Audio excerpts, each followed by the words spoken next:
Zia cyber পোর্টসের সাধারণ সম্পাদক নির্বাচিত হলেন রামগঞ্জের কৃতি সন্তান পশ্চিম আংরাপাড়া গ্রামের বীর মুক্তিযোদ্ধা মরহুম শহীদুল্লাহ সাহেবের সুযোগ্য সন্তান সৌদি আরব প্রবাসী মোহাম্মদ আবু বকর সিদ্দিক সজীব।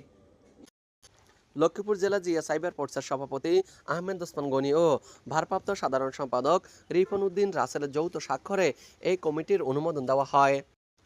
নতুন কমিটিতে মাইনুদ্দিন খানকে সভাপতি ও মোহাম্মদ আবু বকর সিদ্দিক সজীবকে সাধারণ সম্পাদক করা হয়েছে। এছাড়াও মোহাম্মদ সজীব হায়দার বাবুকে সিনিয়র সহসভাপতি, আব্দুর রহিমকে যুগ্ম সাধারণ সম্পাদক, আব্দুল চৌধুরীকে প্রচার সম্পাদক, সাইফুল ইসলামকে দপ্তর সম্পাদক এবং শফিকুল ইসলাম ভূঁইয়া সুমনকে সাংগঠনিক সম্পাদক করা হয়েছে।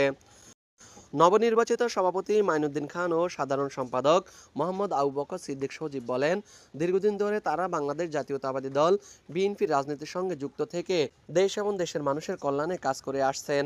নতুন কমিটিতে যে দায়িত্ব তাদের উপর দেওয়া হয়েছে তা তারা যথাযথভাবে পালন করবেন।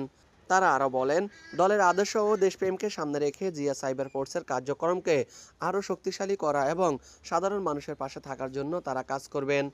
নতুন দায়িত্ব পালনে তারা দলের নেতাকর্মী সহ সবার সহযোগিতা কামনা করেন এবং বলেন, ইনশাআল্লাহ অর্পিত দায়িত্ব সততা ও নিষ্ঠার সঙ্গে পালন করবেন। Mohammad Raju Hossain, RSN TV, Ramganj, Lakshmipur.